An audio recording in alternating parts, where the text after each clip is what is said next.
Earlier today, I spoke with His Majesty the King to request the dissolution of Parliament. The King has granted this request, and we will have a general election on the 4th of July. This election will take place at a time when the world is more dangerous than it has been since the end of the Cold War. Putin's Russia is waging a brutal war in Ukraine and will not stop there if he succeeds. That war has also made it all too clear the risk to our energy security. In the Middle East, the forces of Islamist extremism threaten regional and ultimately global stability. These tensions are exploited by extremists who seek to undermine our values and divide our society here at home. China is looking to dominate the 21st century by stealing a lead in technology. And migration is being weaponized by hostile states to threaten the integrity of our borders. These uncertain times call for a clear plan and bold action to chart a course to a secure future. You must choose in this election who has that plan, who is prepared to take the bold action necessary to secure a better future for our country and our children. Now, I cannot and will not claim that we have got everything right. No government should. But I am proud of what we have achieved together, the bold actions we have taken, and I'm confident about what we can do in the future. We've tackled inflation, controlled debt, cut workers' taxes, and increased the state pension by £900. We've reduced taxes on investment and seized the opportunities of Brexit to make this the best country in the world to grow a business. Put record amounts of funding into our NHS and ensured it is now training the doctors and nurses it needs in the decades to come. We've reformed education, and our children are now the best readers in the Western world. We prioritised energy security and your family finances over environmental dogma in our approach to net zero. We fully funded an increase in defence spending to 2.5% of GDP.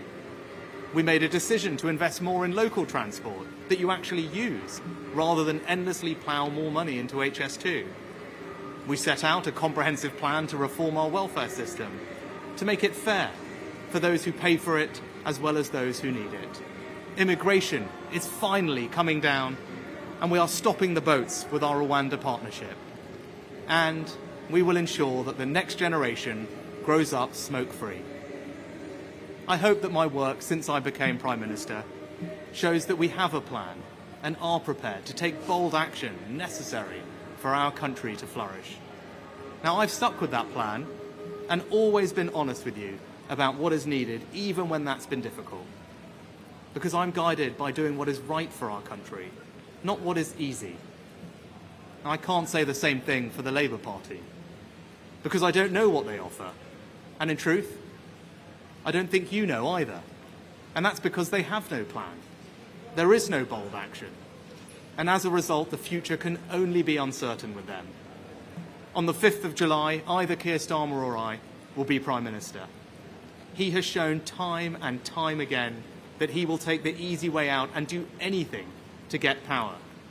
If he was happy to abandon all the promises he made to become Labour leader once he got the job, how can you know that he won't do exactly the same thing if he were to become Prime Minister? If you don't have the conviction to stick to anything you say, if you don't have the courage to tell people what you want to do, and if you don't have a plan, how can you possibly be trusted to lead our country, especially at this most uncertain of times? Over the next few weeks, I will fight for every vote. I will earn your trust, and I will prove to you that only a Conservative government led by me will not put our hard-earned economic stability at risk, can restore pride and confidence in our country, and with a clear plan and bold action, will deliver a secure future for you, your family, and our United Kingdom.